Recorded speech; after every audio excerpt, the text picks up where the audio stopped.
एक गांव था, नाम था ढोलकपुर। बड़ा ही शांत और सुंदर गांव था। लोग हमेशा खुशी से झूमते थे क्योंकि उस गांव में रहता था महाराज रायस्टार, जो अपने गांव के लिए एक शेर था, जो कभी अपने लोगों के साथ गलत होने नहीं देता था। लेकिन उस गांव में छुपा था एक डरावना राज, एक राज जो सबके दिल में था पर जुबान पे नहीं। गांव के बीच एक सूखा हुआ पेड़ था जिसे लोग कहते थे श्रापित पेड़। ना कोई उसके पास जाता, ना कोई उससे आंख मिलाता। हर पूर्णिमा के अगले दिन उस पेड़ के नीचे एक लाश मिलती थी। लोग कहते, रात में कोई आता है और लाश छोड़ जाता है, लेकिन कभी किसी ने कुछ देखा नहीं, और देखता भी कैसे। जो देखता वो अगले दिन पेड़ के नीचे होता था। एक दिन रायस्टार ने ठान लिया, बस अब और नहीं, इस राज का अंत मैं ही करूंगा, क्योंकि ढोलकपुर का नाम मिट्टी में मिल रहा था। फिर एक पूर्णिमा की रात रायस्टार चुपके से जाकर पेड़ के पास बैठ गया। रात के 2 बजे एक आवाज आई, ठुंग ठुंग ठुंग ठुंग ठुंग ठुंग ठुंग ठुंग ठुंग सहूर।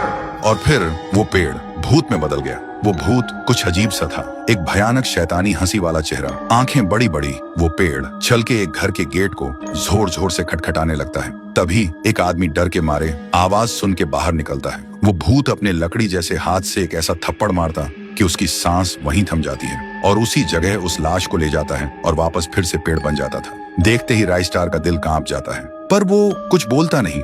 सुबह लोग भीड़ में जमा हुए और रायस्टार ने पहली बार उस पेड़ से बात करने की कोशिश की। पेड़ के अंदर से एक आवाज निकली, क्या तुम सब भूल गए मुझे? रायस्टार बोलता है, तू कौन है?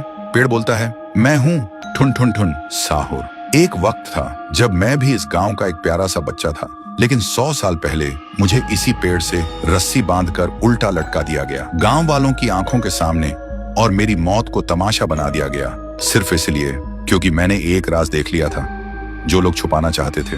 और उसी पल से मेरी रूह इस पेड़ से जुड़ गई। उस दिन से मैं इंसान नहीं, एक सज्जा बन गया, और हर पूर्णिमा में एक राजदार को चुनता हूँ और फिर उसे उसकी खामोशी का हिसाब देता हूँ। रायस्टार बोलता है, लेकिन अब तो वो लोग मर चुके हैं ना, जो तेरा कसूरवार थे। अब तू मासूम लोगों को क्यों मार रहा है? पेड़ कुछ देर चुप रहता है, फिर बोलता है, ठीक है, बस एक बार मुझे याद करो, एक दिया जला दो, फिर मैं कभी किसी को नहीं मारूंगा। फिर रात में सब लोग आते हैं, एक एक दिया जलाते हैं, और तभी पेड़ अपने आप से आग पकड़ लेता है, और आखिर में मुक्ति मिलती ठुन ठुन ठुन साहुर को।